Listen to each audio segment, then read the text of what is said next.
How to remove the routine maintenance required kasi nagpalit na tayo ng engine oil. So pakita ko muna, start.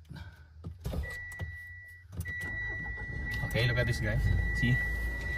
So dito kung on, lalabas po yung lalabas yung natin yan, key battery low, i-fix pa natin din yan.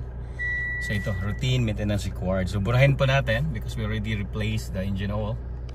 Okay, so how? So I'll show you the procedure. So this is the info here, this button. Okay, I will show you how. So shut down and dapat close lahat. Yan, wala na. So, close natin yung open the door para sigurado tayong off siya.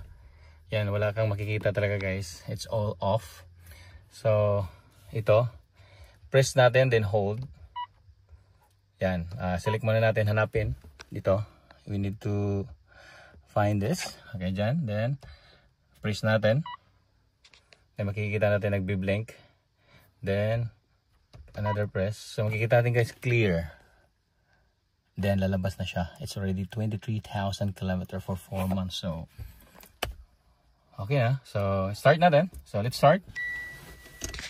Make sure natin na off muna lahat.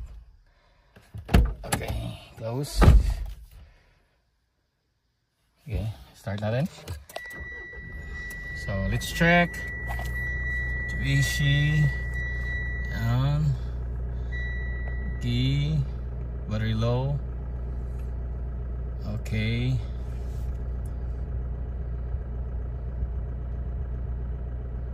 Check guys. So wala na siya, hindi na lalabas. So yan na lang yung information, yung key battery low. So yan naman i-fix natin. So yun lang po. Okay. That is the procedure and how to remove the routine. Look at guys. So wala na pong lalabas dito. So yung routine maintenance required. Strada, Mitsubishi Strada 2023 model. Thank you.